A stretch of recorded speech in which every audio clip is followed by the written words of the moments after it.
Welcome to Sacrilegious Discourse. For this is what the Sovereign Lord says. Why do you need prophets to tell people who you are and what you want? If you can justify everything that the God of the Bible has done, then you can justify any of your behavior. A lot of this mentality is trickling into what is now mainstream right-wing Christianity. I am capable of empathy greater than this God of the Bible. This is a Bible that they tell kids. This is the good Lord. This is the good book.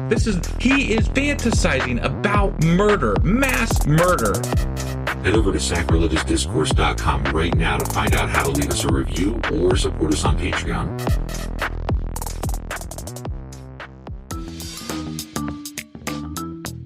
Hey there, sinners and saints. It's your favorite Bible-bashing duo from Sacrilegious Discourse, and we need your help. That's right, folks. We're raising funds for some heavenly equipment and a studio that doesn't sound like it's in the depths of hell. Our current setup, let's just say it's more apocalypse than audiophile. So if you want to hear us dissect the Bible without the background noise of demonic squirrels, chip in a few bucks. We're aiming for $5,000 to upgrade our audio and build a studio worthy of blasphemous banter.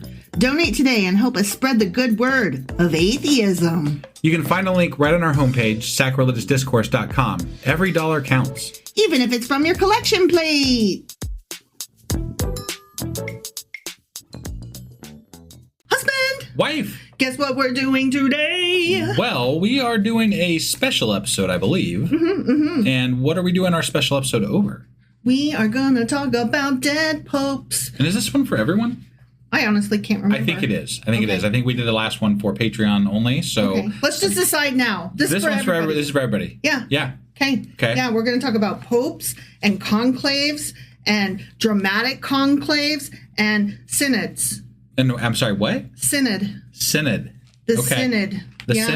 Yeah. Got it. And there's a big synod of syndacious. Yeah. Just stop. Yeah, it's good. It's going to be good. Wait till we get there. Okay. So you got some good stuff then. I got some good stuff then. All right, you ready to do this? Sure as fuck am. Let's do it. Okie dokie.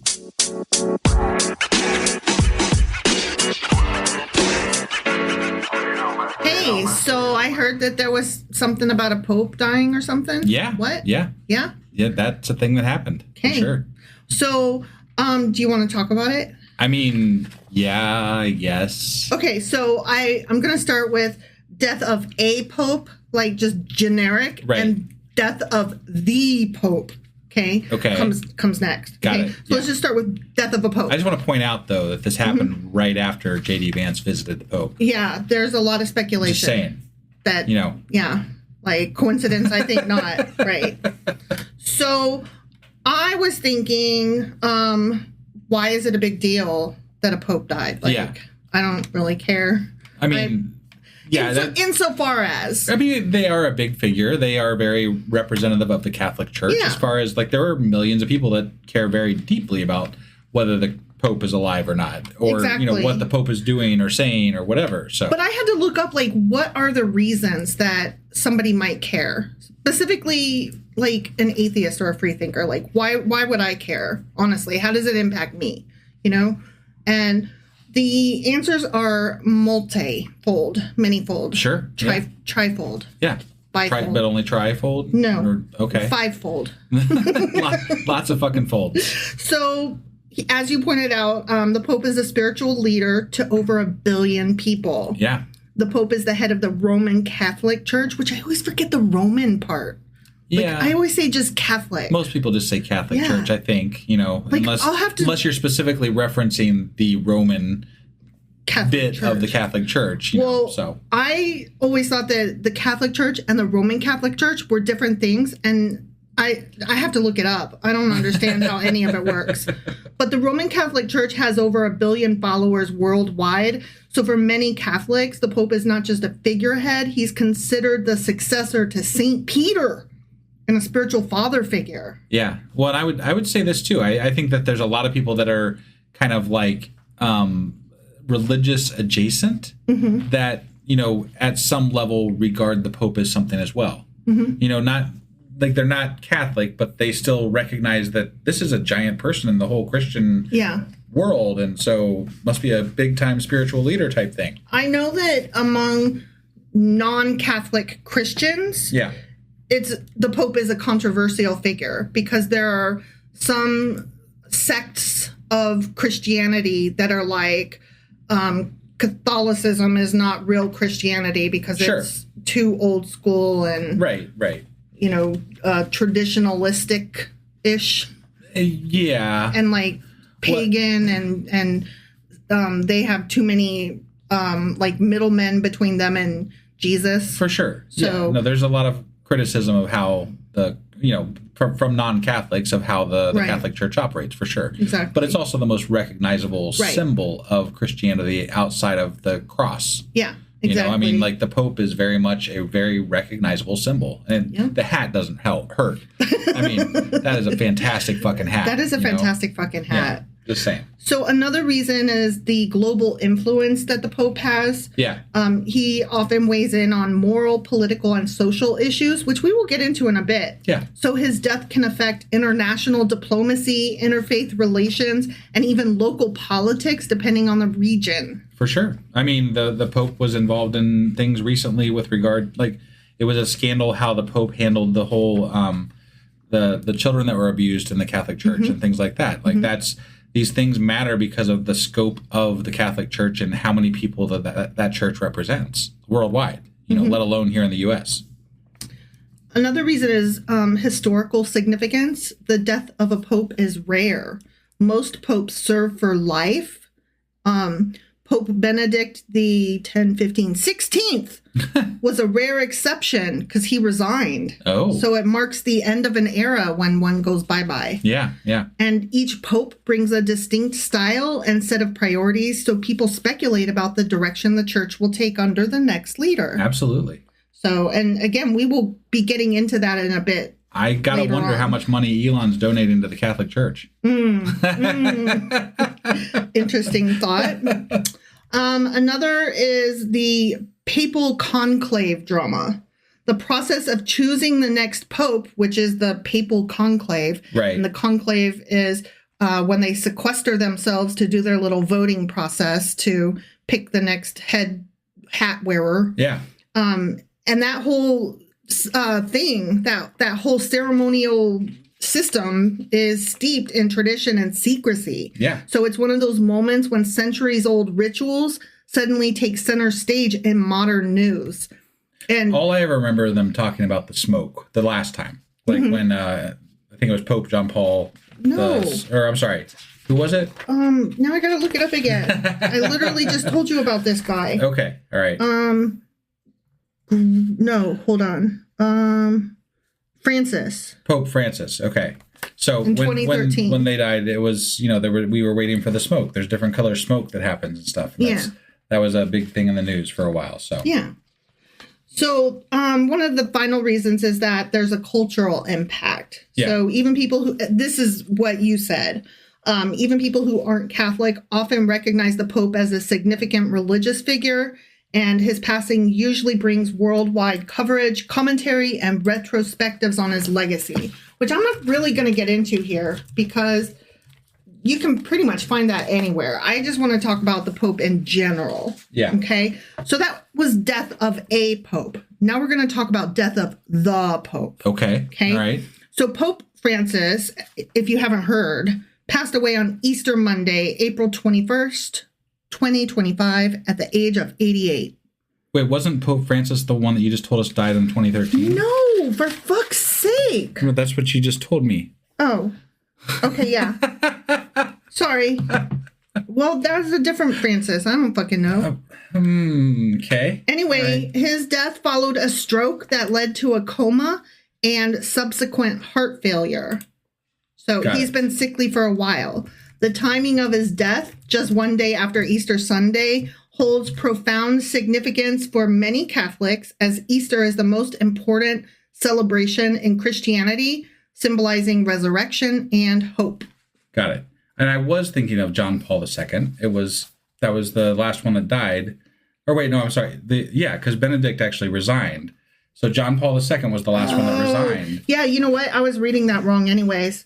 That's when Francis started, not when he... Yeah, never mind. So I just had to make sure I didn't think I was crazy. But no, I appreciate you saying that because, I was reading it wrong. Because I'm not there yet. And so I'm just like trying to skim to find this guy that you keep asking about. And I'm like, I don't fucking know. I'm not there yet. I'm getting chastised for asking questions. Yes, that is correct. Okay. Because your questions always are like out of order. Just like wait till I get there. No, I'm sorry. I didn't mean to get out of, if we prepped at all for these episodes, then I would maybe know what the order is. Well, but I don't. I was done well in advance. You could have read over the material yourself. You would have let me read over it? No, absolutely not. Okay. All right. So Pope Francis, our dude that just died. Yeah.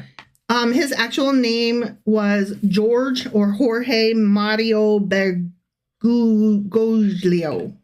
Sure. Okay. Yeah. Yeah.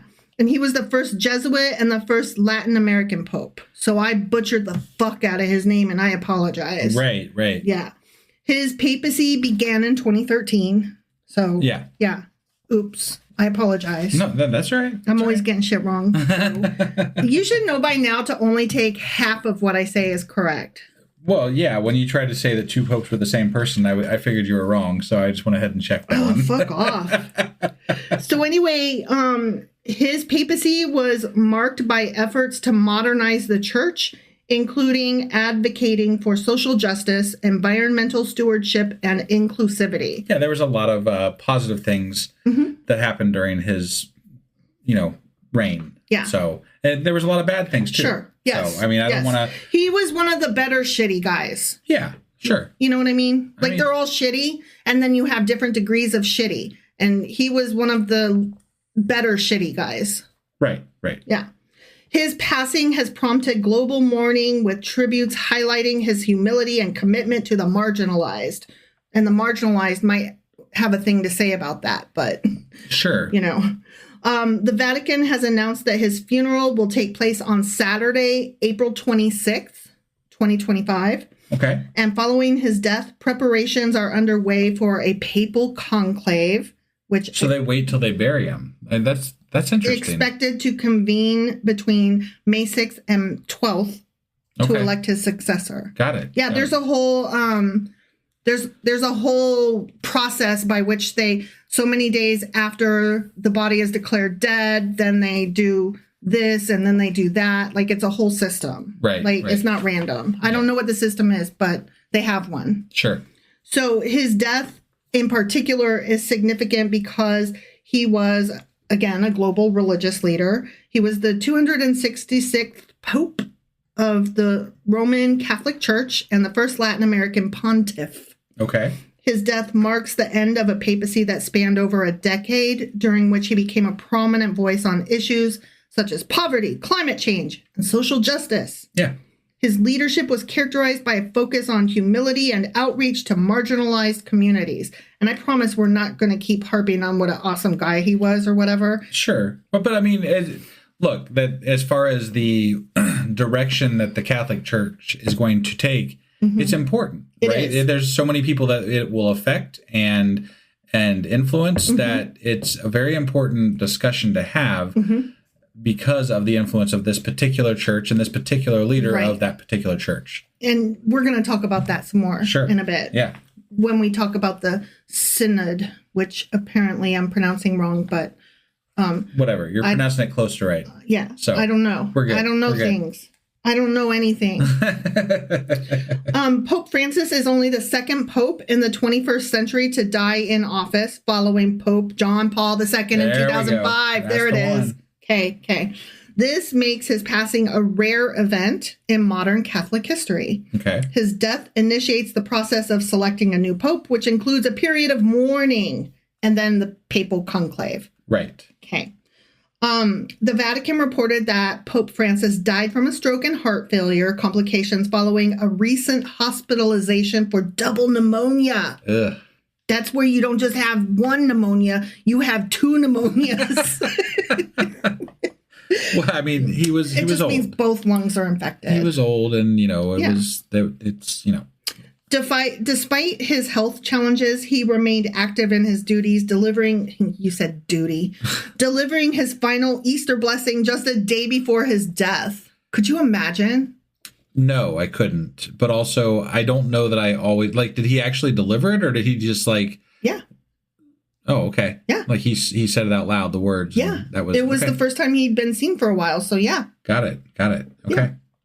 Yeah. Funeral mass is again scheduled for Saturday, April 26th in St. Peter's Square. Public viewing of the Pope's body, because everybody loves to look at dead bodies, which I cannot understand. Let me just go off for a minute, okay? So, by Christian standards, the body is just the empty shell. There's no... there's nothing there. There's nothing there anymore. The soul is gone, right? So why the fuck are we paying so much attention to the body or the resting place? I don't get it religiously. Obviously, scientifically and biologically, it makes no sense because, atheistically, we don't believe that there's a soul in there because, there is no afterlife. So dead is dead. Right. So I don't understand for either religious or atheist reasons why you need to see the body. It's for the survivors. It's a tradition. It's a tradition that is for the survivors to pay their last respects to a dead shell. Yes. That's weird but it's to me. It's the last memory that you obviously can't, you don't know always that they're going to die, right? Mm-hmm. So it's your last chance to see them before they're gone forever out of your memory. And I want my last memory to be of formaldehyde guy. No thanks. That's why there's a whole thing to make them look as good as possible. Okay, look, sometimes I believe I'm not from this planet because I look at what mankind is doing and I'm like, what is that? And this is one of those times, honestly, because I think that dead bodies are weird. Maybe in the future we could just upload, our voices and our mannerisms to an AI and some of our thoughts, and then it could just interact with people instead of, saying goodbye. And oh my God, they're starting to do that kind of shit anyway. So, you can go see his dead body on Wednesday, April 23rd. So that's this Wednesday. Okay. All right. Allowing the faithful to pay their respects. World leaders, including Prince William, representing King Charles, are expected to attend the funeral. But I didn't hear, is Trump going, do you think? Oh, probably not. I don't know. He doesn't like flying. Right. He doesn't like much of anything, I don't think. No. And also, he hates Europe or whatever. Sure. Or no, that's Vance that hates Europe. I don't know. I can't keep track anymore. Basically, they hate the world if it's not America. Right. So, there's that. Pope Francis's death has prompted tributes worldwide, with many highlighting his efforts to modernize the church and his advocacy for the poor and marginalized. His legacy includes promoting inclusivity and addressing global issues through a compassionate lens.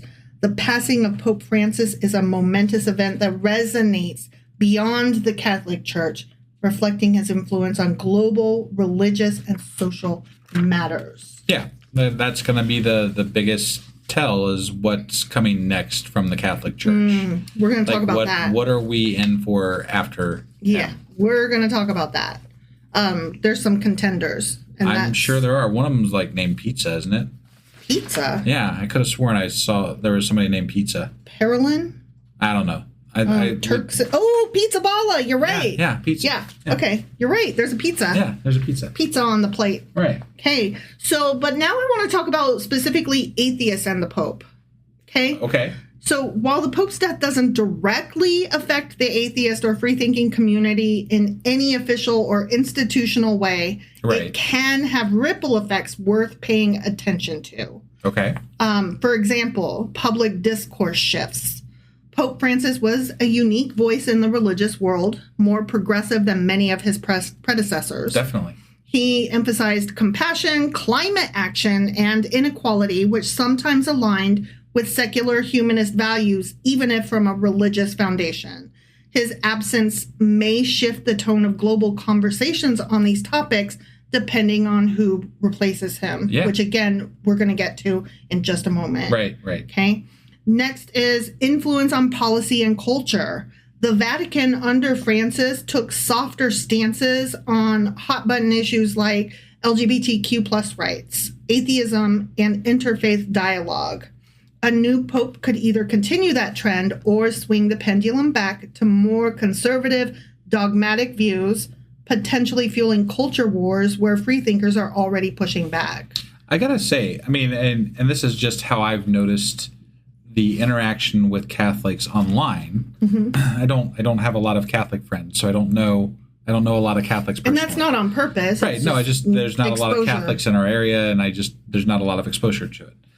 The Catholics I do know are generally non-practicing. So, but the track that they're, what was I saying? I was trying to. What you're seeing with Catholics online. Oh, yeah. They seem very backwards. Like they've gone more conservative against what the Pope is trying to do. Like they've gone more conservative than they were in years past, and they seem like they're kind of taking the church backwards, which lends me to believe that there's a strong chance that maybe the church is going to edge back the wrong way. Yeah, there's a lot of questions about which way it's going to go. Sure. And I'm kind of interested now that I know that. Another thing is media and narrative focus. Major events like this often reignite discussions about religion's role in society. You may see increased media coverage of religious belief, miracles, afterlife, and papal mystique, which can feel alienating or frustrating in secular spaces, but also provide opportunities for atheist voices to offer counter narratives or critical analysis, or keep your head down and try not to get picked on by the loud Christian bullies. Well, I mean, I think what they're saying, though, is that when these ideas when they permeate into the news and into society, it gives people the chance to counter those views sometimes, depending on the media outlet, depending on who is allowing for that voice to happen. But it does provide a dialogue, at least at some level, in public discourse. Depending who's moderating the comments. Well, yeah. I mean, but at the very least, we're talking about it, right? That's true. So we're talking about, how this affects us, how this affects other people, and, what the fallout could be. So, I mean, it does produce some type of a dialogue.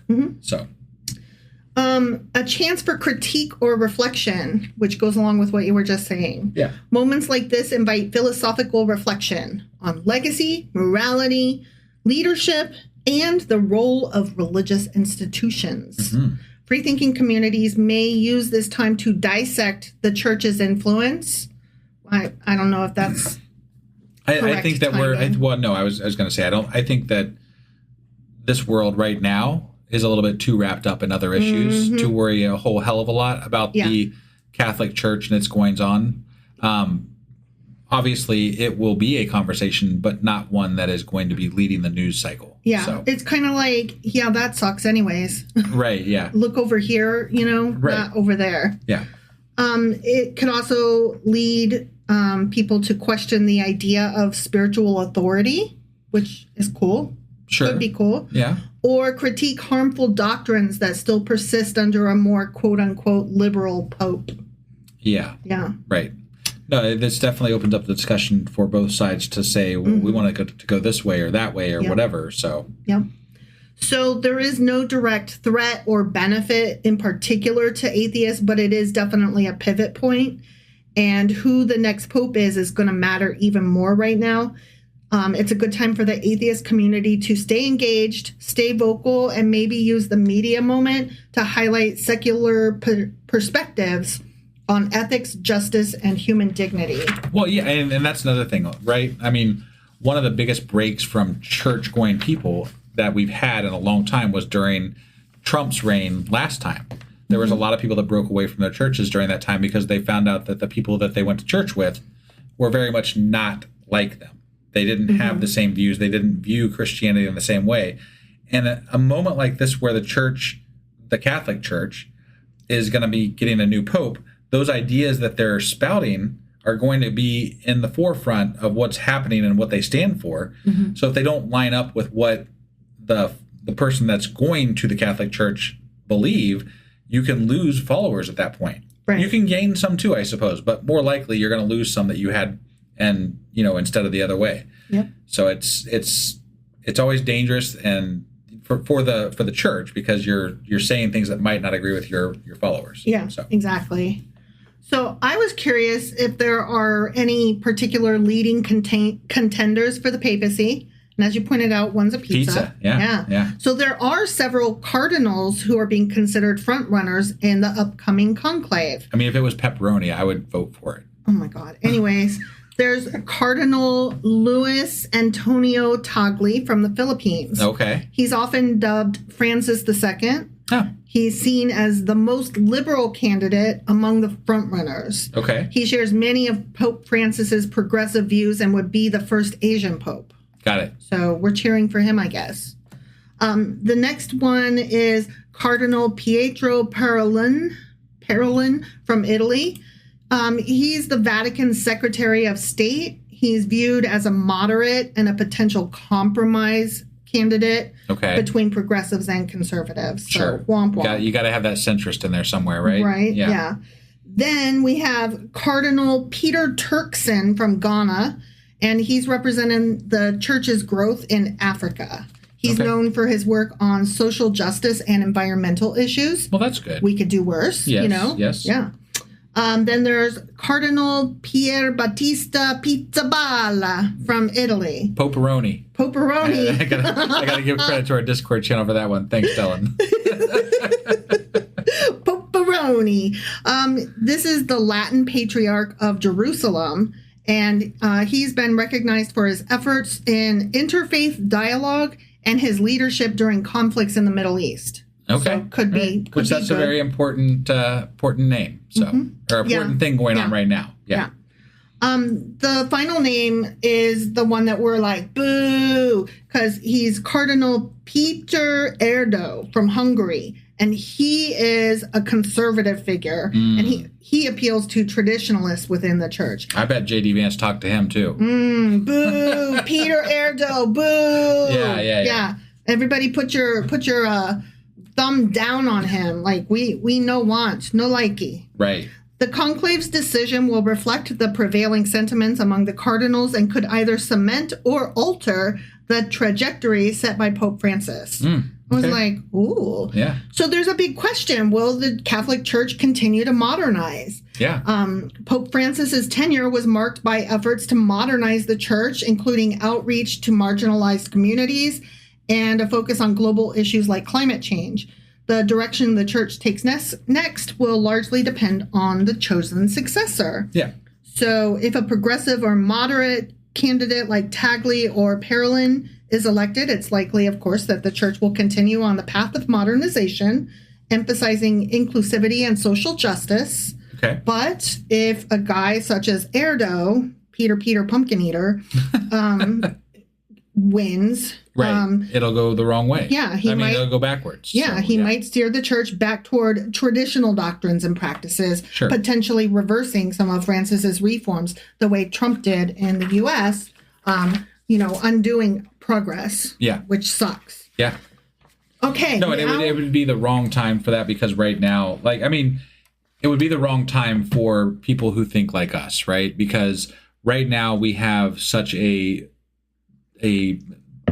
right-wing nationalistic government in power here in the United States. And if you have a pope backing that up and joining forces with that, that's a lot of people that they can bring on board with that idea that's kind of in line with what the U.S. is doing right now. And that's not a great place for our world to be in my opinion. No, I totally agree. So we'll see how it goes, but that's a dangerous thing, I would say. Now we're going to talk about conclaves. So we're in part 2 of my little chat here. Okay. Yeah. And I have titled this Conclave Time. Okay. Yeah. Okay. So the shortest conclave ever was only a few hours long. So they were only sequestered for a few hours. Okay. Yeah. Before they chose the new guy. Okay. All right. This was in 1590. Pope Urban VII was elected in just 12 hours. Fastest ever. But also noteworthy, he died 13 days later before being crowned. So not a great return on investment there. Yeah, no. Right. So then the next long one would be 1503. and it was the second conclave that year. Pope Julius II. Julius II was already a powerful cardinal, and the vote was nearly unanimous. It was over so fast that many cardinals hadn't even unpacked their bags. Wow. Right? Crazy. Yeah. All right, this one killed me. I love this one. Okay. The longest conclave. Yeah. 3 years. 3 years. Actually, it was only 2 years and 9 months. Still. Right? That's a long fucking time. Almost 3 years. Yeah. This was from 1268 to 1271. Pope Gregory X was finally elected in 1271 after a conclave that lasted 1,006 days. Damn. Held in Viterbo, Italy. I'm sure I pronounced that wrong. Apologies. Sure. This conclave dragged on so long that local officials locked the cardinals in, reduced their food rations, and removed the roof of the palace to speed things up. They're like, make a fucking decision already. Yes. Jeez. This mess directly led to formalizing the conclave rules. The seclusion, the no contact, the vote deadlines, all of that directly came about as a result of this 3-year period of no pope. Yeah, yeah. They were not poping it up during that time. Apparently not. Yeah. Okay, so now we've seen both extremes. The average conclave moderation in the modern era is about 2 to 4 days. Sure. So in the 20th century, meaning from 1903, conclaves have been much shorter and more orderly. Modern conclaves run much faster thanks to clearer rules, more media scrutiny, and let's be real, air conditioning. Yeah. Well, if you take the roof off, it's still going to suck. So, I mean, I'm just saying, like, that really had to speed them up. If you got to be out there in the rain while you're figuring this shit out and they aren't bringing you food. Exactly. You're going to make a decision real quick. Mm-hmm. But it took them over 2.5 years to decide to do those things, or what? You know? Yeah. So I don't know. Yeah. Just to look at some averages, in 2013, that's when Pope Francis, the one who just died, took office or whatever. Yeah. Took over the papacy. His conclave only lasted 2 days with 5 ballots. Okay. Pope Benedict the 16th in 2005. Yeah. His conclave only took 2 days with 4 ballots. Okay. And Pope John Paul II, who took the papacy in 1978. There's a question about whether it's 2 days or 3 days. It's 2 full days, like the 24-hour periods, but it spanned 3 calendar days, if that makes sense. Got it. With only 8 ballots. Okay. So, yeah, depends how you want to say. With only 8, you said that one guy was only 4 and then 5, so that was it had 8 ballots. So that was more than the other 2. So, but it wasn't 3 years. It wasn't 3 years. No. And they didn't take any roofs off. Okay, so let's talk about this. Yeah. No, the roof stayed in place. Right. Raise the roof. What to expect when you're expecting an enclave? Did you like that? I came up with that myself. No, that's good. Given modern speed of conclaves and the fact that Pope Francis's death was not unexpected due to longstanding health issues, the College of Cardinals has likely had time to informally consider frontrunners, which I already kind of named. Yeah. Based on current speculation and the makeup of the college, we can expect the following. The conclave will probably start 10 to 15 days after the funeral per canon law, which I think we already have a date for it, likely around May 2025. Got it. Duration is expected to be 2 to 4 days with possibly 3 to 7 ballots. Okay. Pope Francis appointed most cardinals, the current ones. Okay. So most of them are leaning toward reformist, global-minded vision, his global-minded vision. Right. Which that bodes well. It does. So it may lead to either quick consensus if a like-minded successor emerges, such as Cardinal Tagle, right, or a bunch of wrangling if factions push back toward conservatism. So got it. Just depends. Sure. But so we can expect one extreme or the other, basically. Okay. We can expect heavy early support for someone like Cardinal Tagle, the most liberal guy. Yeah. Or Parolin, the moderate guy. Okay. Both familiar names in Vatican circles. So regardless what happens, we're going to see early people support behind early. those two. Right. Yeah. But we don't really know the inner workings, though, right? Like, this is just be talk beforehand that people are speculating about, because the actual event itself is closed in secrecy, right? Yeah, yeah. There are some potential dark horse candidates, which could shake things up. I mean, you never know. Sure. If there's a dark horse or a big ideological split, it could last longer, but nothing like the medieval chaos of past years. While several prominent cardinals are frequently mentioned as leading contenders in the upcoming papacy, or papal conclave, sorry. Yeah. History has shown that unexpected figures, the so-called dark horse candidates, can emerge as the next pope. Huh. For instance, both Pope John Paul II and Pope Francis were considered outside bets before their elections. Interesting. Yeah, I did not know that. Yeah. Given the diverse composition of the College of Cardinals and the secretive nature of the conclave, it's plausible that a less publicized cardinal could be chosen. And here are some who, while not currently at the forefront of media speculation, could emerge as surprise choices. Okay. So we've got Cardinal Fridolin Mbango Basungu from the Democratic Republic of Congo. Okay. He is the Archbishop of Kinshasa, and he's been a vocal advocate for social justice and environmental issues. Okay. Which is cool. Yeah. His leadership in a region with a rapidly growing Catholic population positions him as a potentially unifying figure. I can see that. Yeah. Cardinal Jean-Marc Aveline from France. He's the Archbishop of Marseille, and he's known for his commitment to interfaith dialogue and addressing secularism in Europe. His pastoral approach and experience in a multicultural diocese, am I saying that right? Diocese? Yeah. Could appeal to cardinals seeking a bridge builder. So he would be like your, moderate guy. Yeah. Cardinal Jose Tolentino de Mendocu. It's a lot of fucking names. Yes. And they're really fucking boring names. I'm sorry. Yeah. So this guy from Portugal is currently serving as the prefect of the Dicastery for Cultural Education. Okay. He's recognized for his theological scholarship and cultural engagement. So he's a smarty. Uh-huh. Okay. Then there's some popes poping. There's some popes poping. I'm sorry. They're poking it up. Cardinals cardinaling. No. Or whatever the fuck they are. Yeah. Then there's this. What were they called? What are they called? Cardinals. Okay, these are all cardinals. These are all cardinals. Okay, yeah, right. And some of them are archbishops. They wear the red shit, right? I don't know. I don't fucking know what they wear.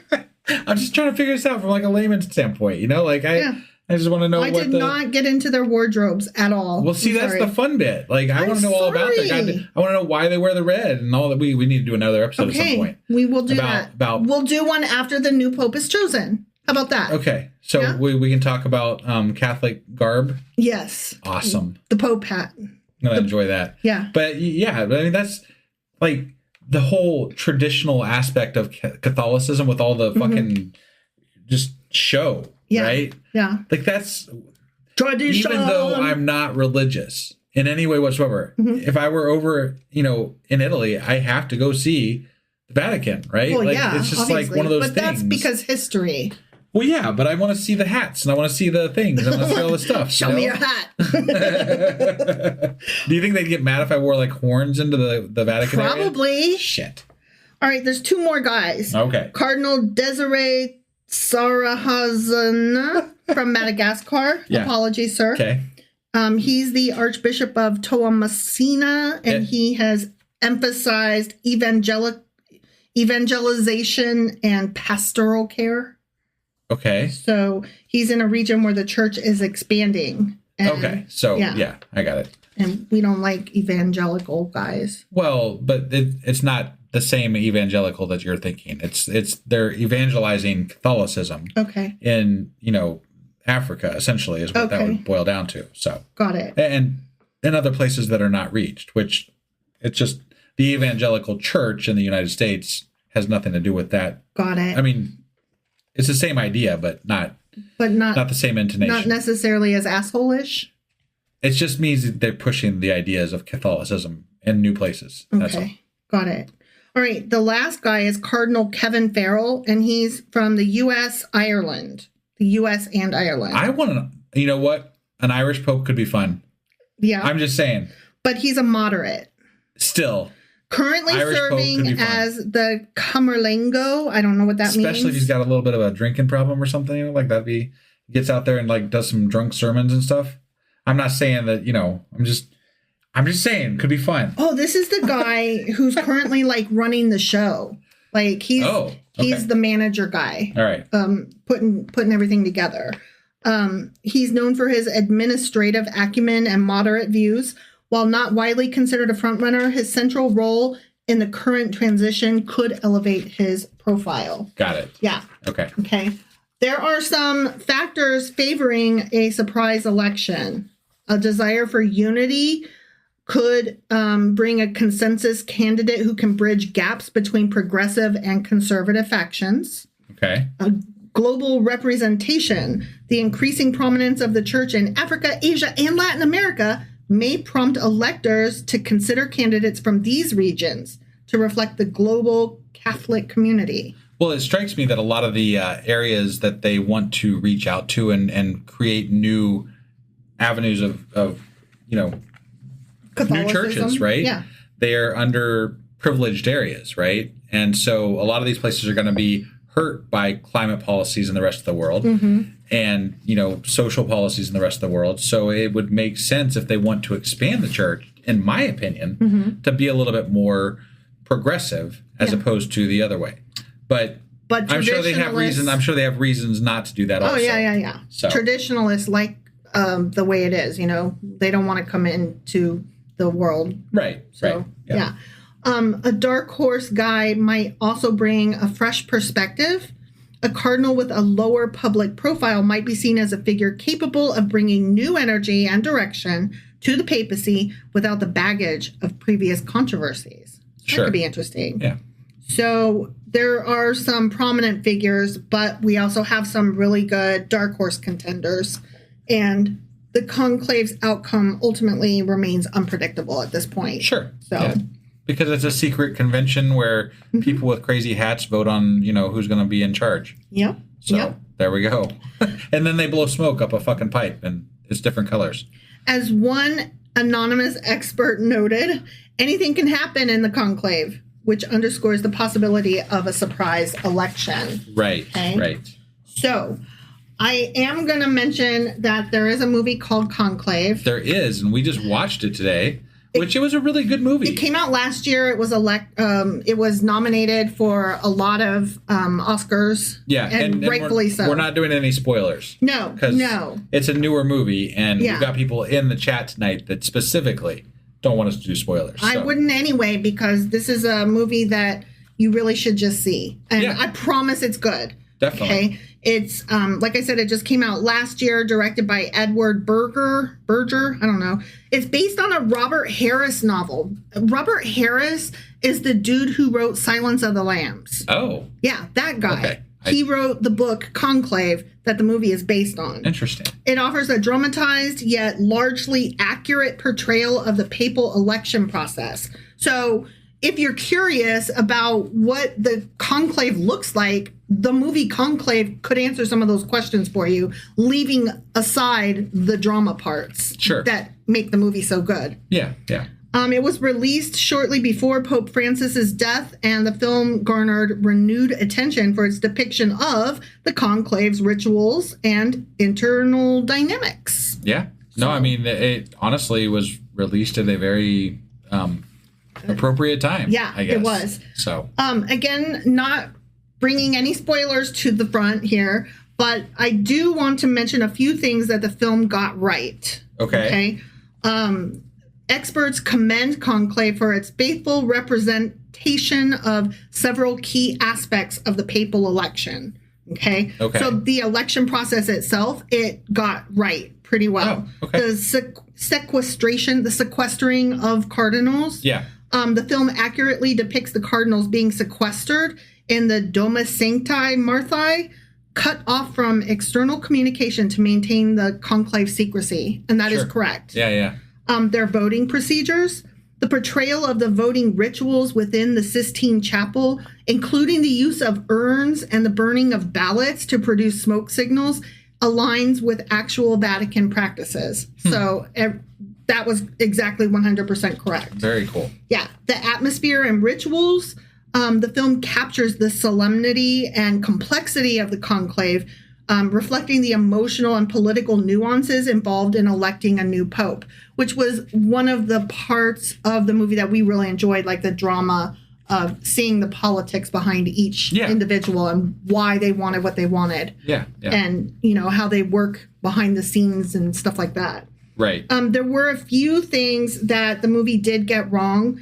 One would be that the nuns being involved in it. The film does feature nuns in it. The main nun that is shown, she actually was nominated for not best actress, best supporting actress, which I found very odd. Yeah. I mean, she wasn't bad. Just no, it's an odd role to be nominated. She played, yeah. She played a significant role in the election's outcome, which in reality, nuns do not participate in the decision-making process of the conclave. So, yeah. Okay, so I should say not many spoilers. Oh. Well, I mean, yeah, so it got that wrong. Yeah. Like, there's nuns that talk in this movie, and, yeah, they shouldn't. Okay. Okay. Yeah. Also, certain roles, such as the dean's involvement and the depiction of just certain things that happened, got wrong. Okay. So the overall impression, though, the movie succeeds in providing a compelling and respectful dramatization of the papal election process. So overall, it's pretty good. Yeah. Okay. Yeah. So. And I would agree with that, basically, based on what I know of the process and based on how the movie kind of portrayed it. So yeah, it seemed very true to what they were trying to get across with that process. So I appreciated that. I appreciated seeing it, and then I appreciated finding out afterwards that was a accurate depiction. Yeah. So I don't know if you recall, but there's a word that they used in the movie, simony or simony. Okay. I didn't look up how to pronounce that, and I probably should have. But I was like, the fuck is that? It's the act of buying or selling spiritual things, especially church offices, rolls, or sacraments, which is strictly forbidden by the Catholic Church and most other Christian traditions. Okay. And the word comes from Simon Magus. So that's what makes me think it's simony, but it might be simony. Sure. Anyway, he's a guy in the book of Acts, so we're not there yet because that's New Testament. Right. And he offered money to the apostles to buy the power to confer the Holy Spirit. Oh. Damn. Okay. All right. Peter rebuked him hardcore, and ever since, simony or simony has referred to this kind of corruption. Got it. Why it's a big deal is because it undermines fucking corruption. Yeah, it undermines the spiritual integrity of the church. Yeah. It treats divine grace and authority like commodities, which is considered a grave sin and abuse of power. You got to at least say you're not for, Yeah. corruption. Yeah. You got to pretend. Yeah. During the Middle Ages, it became a major problem and was one of the things that sparked reforms, including Martin Luther's protest that led to the Reformation. Yeah. Okay. And it's often cited by freethinkers and secular activists as evidence of historical corruption within religious institutions, especially when power and wealth were tied up with religious authority. Honestly, I think the Bible covers corruption just fine. Yeah, I know it does. That is true. It's just a matter of how you read it and what you get from it. But I've got plenty of corruption that I think we've read. So I was curious if there were some dramatic conclaves in history. Okay. And there are. You mean aside from removing a fucking roof? Yes. Okay. Besides that, yes. Papal conclaves are secretive, solemn affairs, but history has gifted us a handful of conclaves so juicy, ridiculous, or politically explosive that they absolutely deserve their own limited Netflix series. For reals. Okay. Like, these are just amazing. Yeah. Complete with sinister music, candlelit cathedrals, and double-crossing cardinals. Oh. Here are the 10 craziest, most dramatic papal conclaves that would make for must-watch TV. I see. So are we gonna like? I basically wrote a BuzzFeed article. Yeah, no. Are we gonna like get the rights to these so that way we can like make these movies or something? I mean, I want to see these movies for real. Okay. Okay. So there's the aforementioned never-ending conclave. Yeah. That we could call this show the 3 years without a pope. Yeah. What happened is the election to replace Pope Clement IV dragged on for 1,006 days in Viterbo, Italy. The cardinals couldn't agree, and the people got so pissed they locked them in, reduced their food to bread and water, and literally removed the roof to expose them to the elements. Right. If Netflix wanted to put a twist on it, they could say, this is a medieval psychological thriller with starvation, mutiny, and holy mind games. Hell, they could make it a series, like a three. Oh, yes. Yeah. That's Okay. specifically what these are. Yeah. Yeah. I thought you were saying movies. I'm sorry. No, these are Netflix series. Limited okay. Netflix series is how I imagine it. Yeah. Got it. Yeah. Okay. So I liked the holy mind games. All right. So number 2. Okay. This is the Poison Plot Conclave in 1503. We would call this one Borgia's Last Play. Ooh. Yeah. Okay. All what right. happened? Somebody got poisoned, I bet. After Pope Alexander VI died, likely by poison, Ooh, a conclave was held where Cesare Borgia pulled strings to ensure a friendly successor.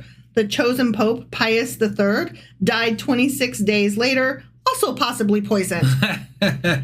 And here's how we would put the Netflix twist. Okay. We would call it Machiavellian intrigue, hidden vials of poison, and a family dynasty collapsing in flames. Okay. Yeah. Okay. I would watch the shit out of these. Okay. Just so you know. Yeah. Okay, number 3, the French fist fight.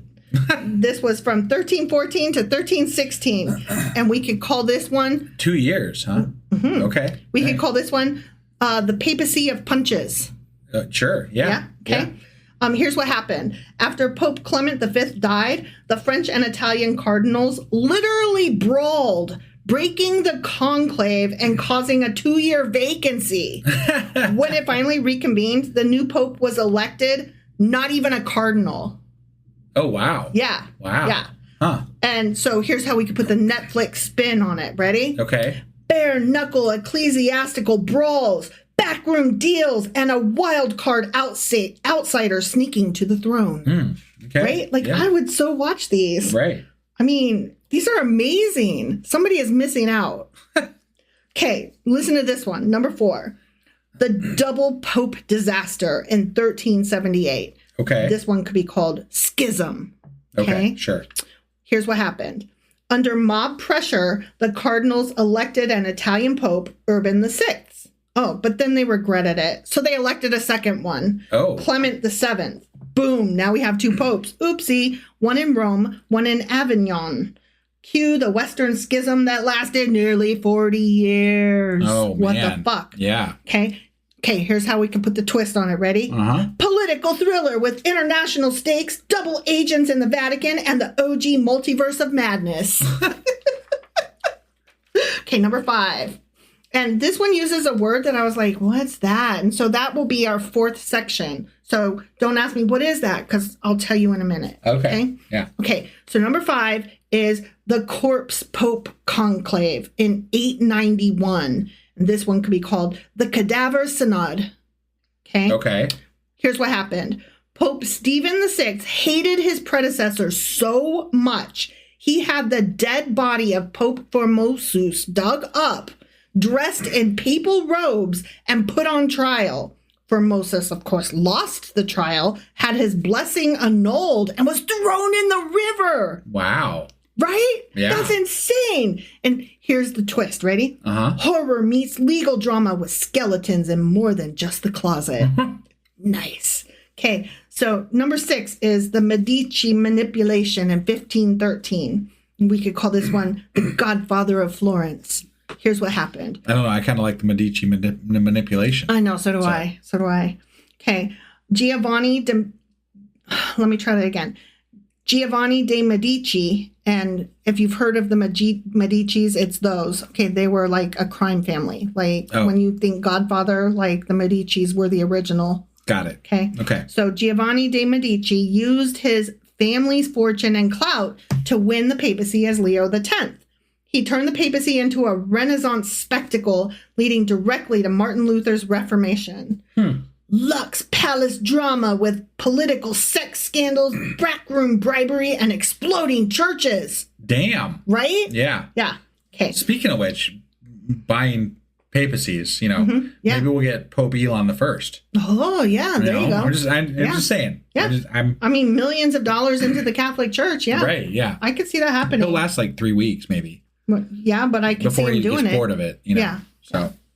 Okay, number 7, the Nazi-era conclave in 1939. Smoke over Europe. Here's what happened. Amid fears of war and Nazi influence, the conclave elected Pope Pius XII, who would later be criticized for his silence during the Holocaust. Some believe the outcome was influenced by external political pressure. No way. That couldn't have happened. A morally ambiguous period drama balancing faith, fear, and fascism. Obviously, it's always God's will making the decisions, right? It's not, there's never political influence. Right. All right, number 8, the fastest flip in 1503. And this is the 27-day Pope. Okay. So here's what happened. The second conclave in 1503, because remember we already talked about the one that, he was poisoned. Yeah. After 28 days or 20 some odd days. Yeah. Yeah, this is the second one. Okay. In 1503, they elected Pius III, who lasted less than a month, likely due to poison or prior illness. A second conclave that year elected Julius II, who went on to commission Michelangelo. Yeah. Okay. And basically became the warrior pope. Okay. A Shakespearean tale of betrayal, death, and art in a single breath. Okay. Yeah. Okay, number 9 is the Cold War conclave from Poland with love in 1978. Okay. Here's what happened. After 2 conclaves in 1 year, Paul VI and Jean-Paul I had died.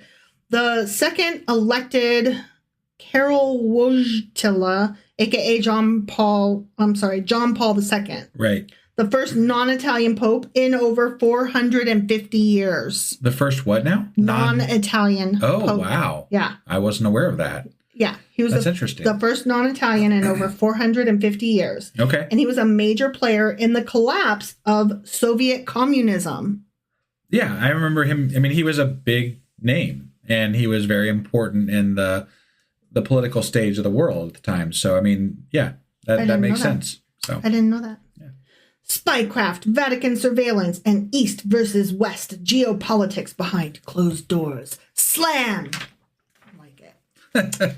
Okay, number 10, the modern curveball in 2013. Habemus Franciscum. What happened? After Pope Benedict XVI became the first to resign in 600 years, the conclave elected Pope Francis, a Jesuit from Argentina. That's our guy that just died. Right, yeah. A surprise pick who embraced humility, reform, and LGBTQ plus inclusivity, relatively speaking. Right. A progressive outsider versus the old guard fighting for the soul of the church. Okay, I have a couple of honorable mentions, but Sure. I'll just buzz through them real quick. Okay. The 1058 conclave, where an anti-pope broke in and declared himself pope. Oh. Pretty cool. Fun. Pretty cool. Yeah. The time the cardinals bribed each other with castles and land. Okay. Yeah.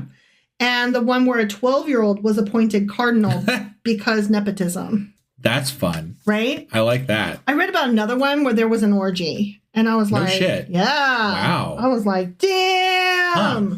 Okay, but what is a synod? A synod. We went straight from orgy to fucking synod. A synod is not an orgy, but it is a group meeting. Oh, well, see? Yeah. I mean, it's basically a church meeting, but like with fancier robes. And maybe it's just a fancy name to cover up that it's actually an orgy. It could be. Could be. I'm just saying. But it has way more politics. Okay. As well. All right. Okay. Uh-huh. The word synod comes from Greek. Syn means together, and hodos means not Hodor. Hold the door. Means way or journey. So it's people journeying together metaphorically to hash things out about church matters. Okay. It's not the same as a conclave, which is specifically for electing a pope. Okay. Right. So a conclave is the election of the pope. Synod is just like a meeting or whatever. Sure. It's more like a high-level strategy session for bishops, clergy, and sometimes even, I said clergy, is that correct? No, it's clergy. Clergy. I don't know the words, so I always forget if it's a hard or soft G. Yeah. Okay. It's a soft Yes. clergy. It's a limp. It's a limp G. Yes. Okay. So anyway, a synod is more like a high-level strategy session for bishops, clergy, and sometimes even lay people, a.k.a. usins, the regular folks in the pew. Wait, no, I'm a regular folk, but I'm not in the pew. So Right. not like me. Right. So there are different types of synods in the Catholic Church. The first is a diocesan synod. Okay. I can't not pronounce these words. Okay. Apologies. And this one is local bishop gathers folks to talk shop. Okay. Okay. So it's like a local, like Got a it. PTO meeting almost. Sure. Okay. Then there's the provincial synod. Several dioceses in a region get together, usually led by an archbishop. So Got that's it. more like your town hall, I guess. Yeah. Then there's the General Ecumenical Council, which is very rare, mega level gatherings like, I don't even know what you would call it. Maybe like get together at the Capitol or something. Okay. Okay. Sure. I don't know what you want to compare it Convention. to. The Like a convention. There you go. Yeah. It's like the DNC. Right. Right. Okay. And then the last one is the Synod of Bishops. This is the big modern one. And it was started in 1965 by Pope Paul VI, where bishops from around the world come to Rome to advise the Pope on issues like sexuality, climate change, women's roles, etc. So this is a very important synod. Okay. Think of it as a church think tank. They don't make laws, but they heavily influence them. Sure. Now, why do these things matter? Pope Francis has been using synods to push the Catholic Church to be more inclusive, dialogical, and modern, including discussions around LGBTQ plus inclusion, divorce and remarriage, women in leadership roles, and decentralizing papal power. Gasp. Can you even believe it? Yeah. Yeah. In 2021, he launched the Synod on Synodality. Okay. That's the big one. It's a multi-year global process meant to radically rethink how the church listens and responds to the people. Synods have been shaking things up in the church under Pope Francis, which has royally pissed off traditionalists. So let us spill some holy tea as we find out what the fuck. Okay? Okay. So the Synod on Synodality, I just can't with that title. Right. Yeah. It's low-key one of the most revolutionary things to happen to the Catholic Church in decades. And most people outside the faith don't even realize how seismic it is. And a lot of people even inside don't know. Okay. So it's seismic. It's huge. It's cataclysmic. It's giant. It's a big fucking deal. Right. Okay. Right. So what is the Synod on Synodality and why should anyone care? I don't know. It sounds like a fucking snooze fest, doesn't it? It does.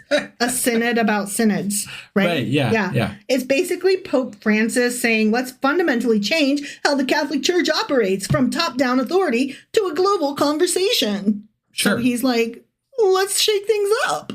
Right. I don't know why I gave the dead Pope a clown voice. I don't know. It just seemed like the thing to do. Sure. That's how I pay my respect. But I get it. I mean, he's suggesting that they take things away from a central, governorship, the Pope, Yeah. and make it more of a, regional and less emphasis on Give the power back to the states. States' rights. Why do you need a major figure that is basically, worshipped? Like, Yeah. I mean, the Pope is basically someone that's worshipped at He's this point. supposed to be So, like the not quite, but almost. He's supposed to be like the representation of God, but like Right. we already have one of those things, and isn't his name Jesus or whatever? I don't mean, know. that's right. I don't know how all that works. Yeah. I'm not in that, so Yeah, you'd right. have to explain it better. And I don't care, so don't. Sure. It's a multi-year process, this Synod on Synodality. and it aims to make the church more listening focused, so less papal mic drop, more community input, inclusive, inviting voices from the margins like LGBTQ plus folks, divorced Catholics, women, indigenous communities, that kind of thing. Yeah. And more participatory, so less Vatican, more grassroots. Okay. Francis saw synodality as a way to revive the church, which has been hemorrhaging members in the West due to scandals, outdated doctrine, and lack of representation. Yeah. Right. So what is controversial about it? Everything I just fucking said, right? Sure. So obviously traditionalists are losing their fucking minds over this. Okay. They hate the synod of synodality. Okay. They hate it. Yeah. Because with regard to like women's roles, the synod opened discussion on whether women should be allowed to be deacons, which is a big step toward full ordination. Okay. So even just having the discussion is a big fucking deal. Right. But conservative cardinals are like, that's a slippery slope to priestesses. And reformers are like, about goddamn time. Yeah. Yeah. Then there's the LGBTQ plus inclusion. There's been serious talk about how the church should welcome queer Catholics. And hardliners are like, sin is sin. And reformers are like, I don't know, maybe don't kick people out of the pews. What do you think? Well, I mean, regardless of whether they kick them out or not, I mean, they still have beliefs that say you're going to hell if you don't do this or you do this or whatever. Right. Right. I mean, that's the evil side of what church is still, regardless of how many people they include or not. Right. They are still a church that says if you do this thing, you still go to hell. And you are still an evil person, regardless of how much we like you on the outside. I totally 100% agree with you. But I also think that allowing people who are in the queer community to be part of the congregation will allow, just by mere exposure, it to become more normalized. No, it's definitely a good step. Yeah. I mean, like, I'm not trying to say that it's I'm not trying to say that it fixes everything. Clearly it doesn't. Right. But it's a step in the right direction. Sure. So the synods also ask for more lay involvement, so like normal people involvement. Yeah. So for the first time, non-bishops, including women and lay people, were allowed to vote in the 2023 synod session. Okay. So that's a big deal. This was a huge departure from the centuries-old bishops' boy club only rule. Right. Yeah. So there's been a huge power shift, and some believe Francis is trying to weaken the Vatican's central control and give more autonomy to local churches.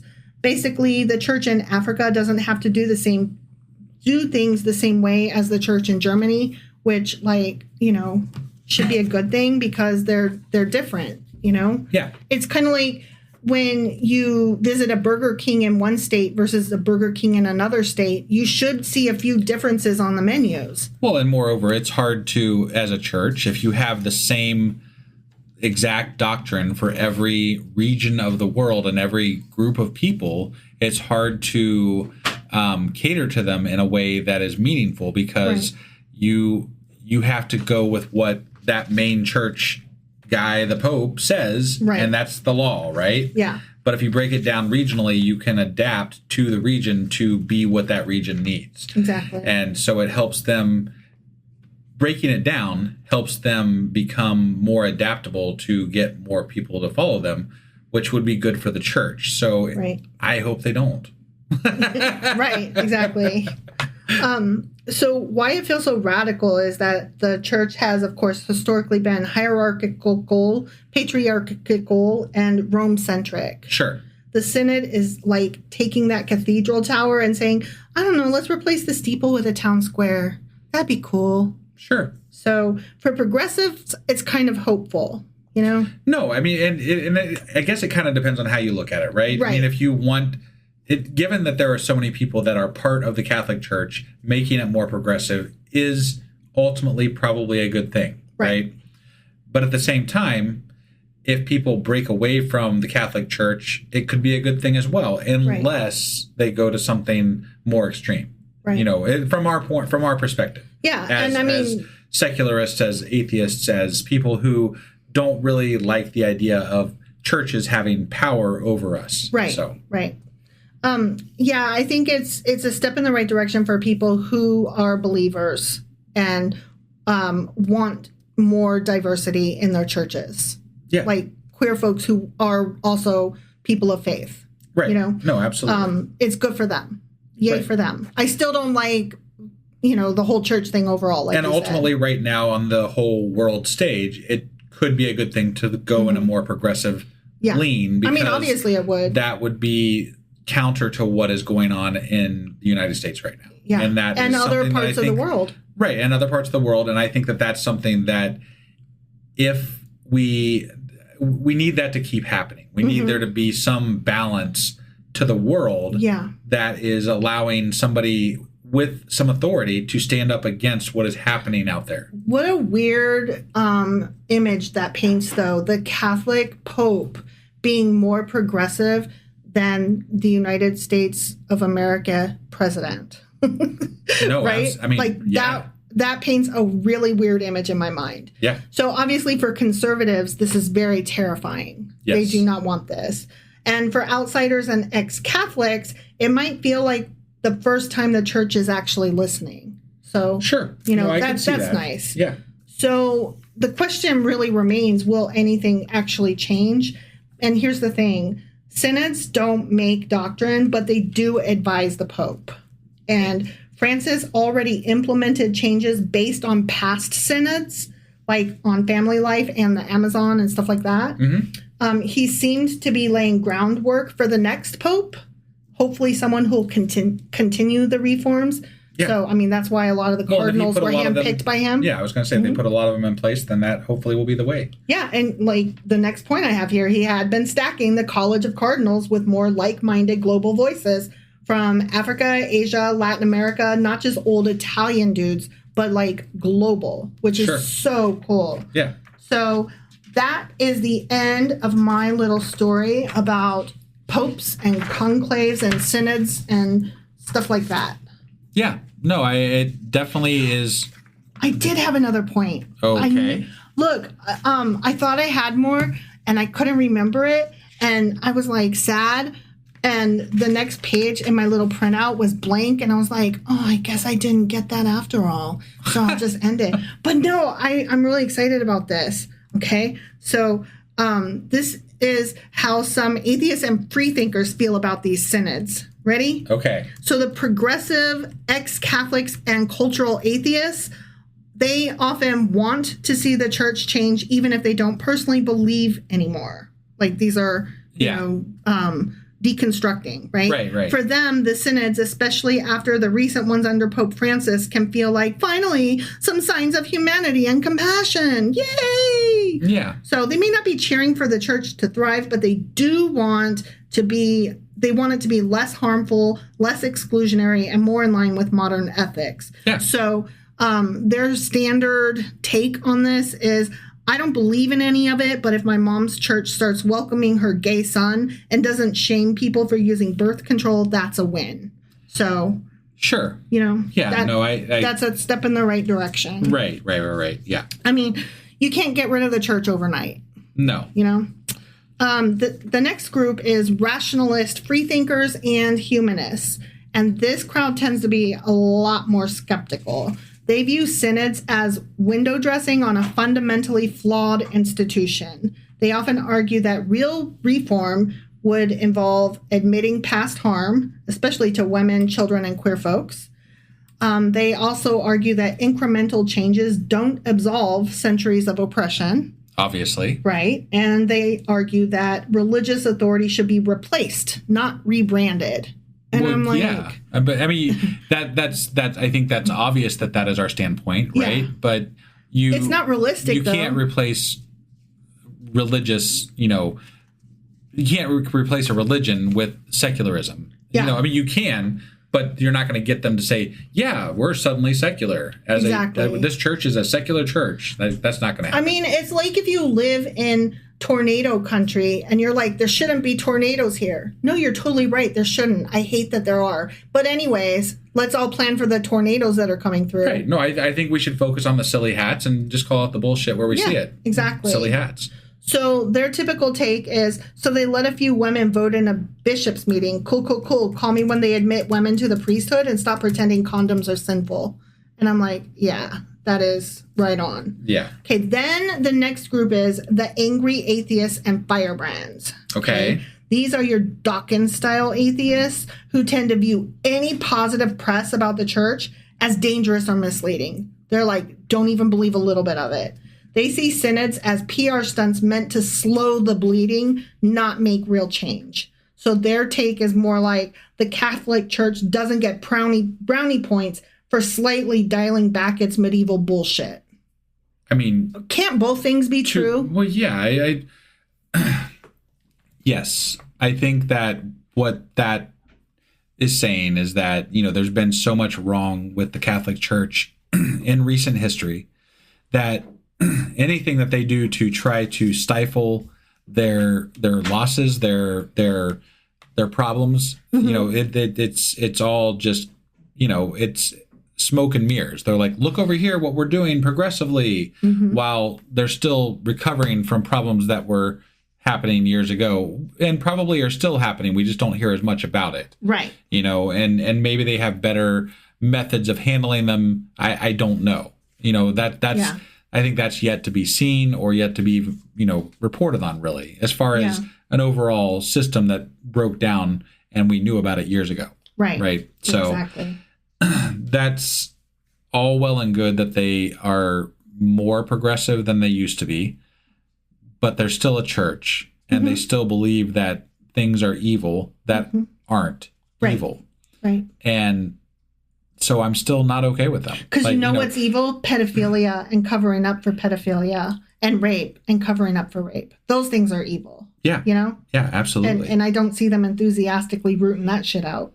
So. Right. So, yeah, they don't get brownie points, but also, sigh, it is a step in the right direction. I would rather a progressive church than a non-progressive church. Any day. Because you don't have a choice of no church. Like, that's not on the menu. We could. We do individually have that choice, very much so. But societally, you don't have the choice personally of there not being a church at all whatsoever, because society has decided they fucking need religion and they need the church. So your choice as you're looking on is progressive church or traditional church. Yeah. If you got to pick one, obviously progressive is better than not. Yeah. I'd rather have somebody closer to on our team than not. So yeah, exactly. So the last group is the detached observers who don't really know a lot about what's going on. Yeah. They just find it all fascinating, which is kind of like me, I guess. Cool. It's like watching a very old, very strange empire trying to modernize in real time. Like one of the scenes in the movie Conclave that I most loved was this old world style building that is very Italian and very the Sistine Chapel, right? It's been there for centuries. And then a cardinal standing in front of it trying to fuck around on his cell phone. Okay. Wasn't just the juxtaposition of the two was amazing. Yeah. You know what I mean? Yeah. All right. So there's a lot of anthropological curiosity in the rituals, debates, and politics, which that's kind of where we sit, I think. We're just that's neat over there. And make some great art. Right. Their typical take is, I don't really care what they decide, but man, the drama of a global organization trying not to implode is fucking wild. So the ultimate thing is that some atheists see synods as a step in the right direction, especially if they reduce harm. Others think it's too little, too late. And many are just watching from a distance, eating popcorn, wondering if the church will reform before it becomes irrelevant. Sure. Which I'm like, yeah. I mean, a billion people worldwide is not exactly irrelevance, but yes. I think they mean hopefully religion will die at some point, and is the church going to reform before that happens? Right. And ultimately, that's what we were saying, right? We want to make sure, hopefully they go in a progressive stance because that is better for the world overall. Mm-hmm. Ultimately, we hope that the church diminishes in some regard, but that's not anytime this year. So. Right. Exactly.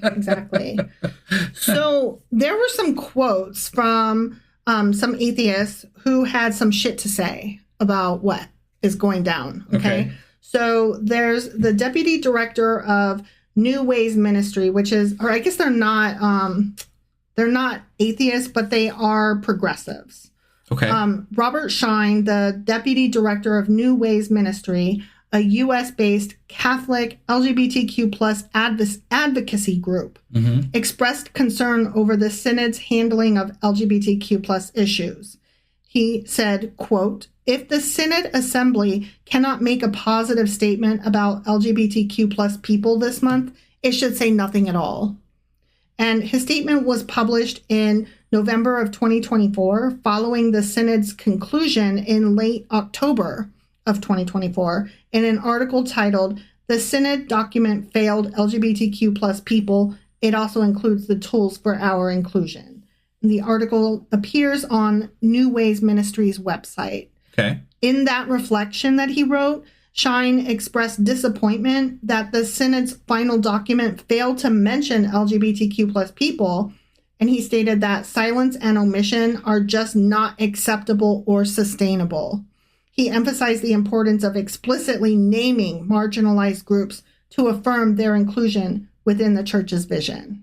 So and I think that will be even more important with the new pope if they are progressive because of the state of current politics in the world. Yes, particularly because America is being so stupid. Right, among many other things. Like, you know, the guy that was doing work for the Palestinian and Israeli conflict and things like that, those are going to be important issues for them to chime in on as well as far as the world stage, because it takes the people that are Catholic and makes them think about issues that are out there and decide, well, my Pope says this. You at least have to think about it, right? Like my neighbors say this, my local church says this, and the Pope says that. And this is what I'm seeing on the news. And some of these things don't match each other. Right. And it might make two people. And that's why it can matter a little. Yes. You know, and I'm not saying, like, I don't see this as very relevant to my life here where we're sitting at our table, right? Right. But not in an immediate sense. Right. But it can make some overarching differences in the political landscape. Exactly. So, globally in the long arm of history. Yeah. So hopefully we get a good new progressive pope. Yeah. That would be the ideal situation, I think, right now, if I were to have my choice. Yes. But agreed.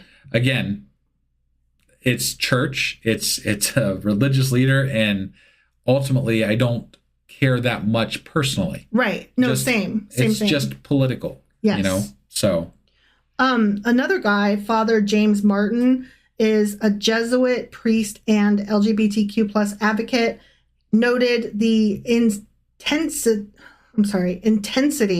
of opposition within the synod, sharing his experiences during the Synod on Synodality in an article published in September of 2024. So he went to the big one. Yeah. And he wrote about it in a magazine called America Magazine.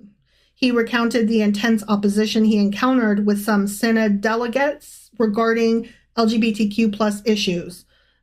He stated, "The words disgusting, repulsive, unnatural, and sick were regularly used in conversations with me." Him being an advocate for the people that they're name calling. Yeah. And he's like, so not cool, guys. Right. Could you not? Yeah.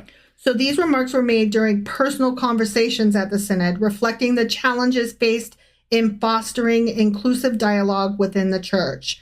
Father Martin's observations highlight the ongoing tensions and the need for continued efforts towards understanding and inclusion of LGBTQ plus individuals in the Catholic Church.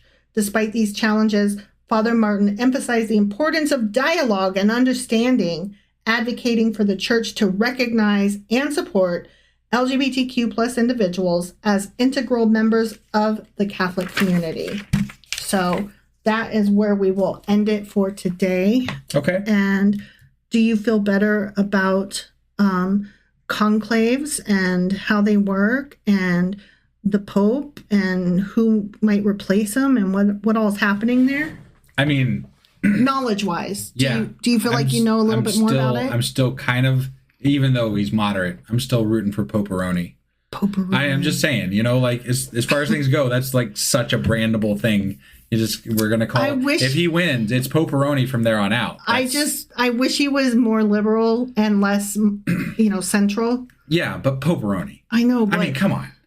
It's Poperoni. I know. That's fantastic. It is, yeah. But I'm thinking more about the queer community. Social issues. Yeah. Obviously, we all hope for the best, and we want more inclusivity for the Catholic Church since it affects so many people.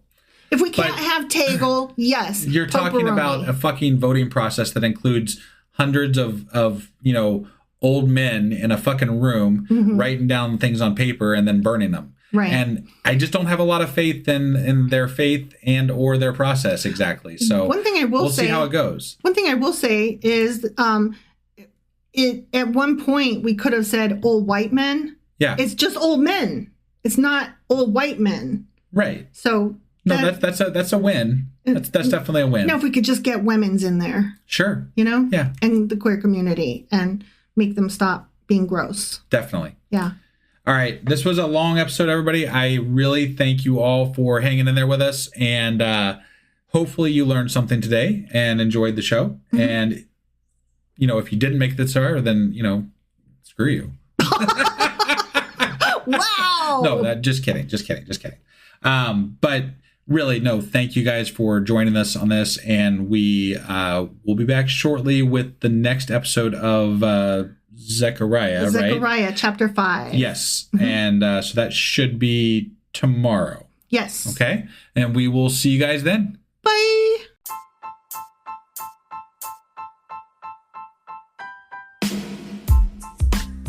Hey, wife, I guess that's the end? But husband, that's just sad. It doesn't have to be. We are on lots of social media platforms like Twitter.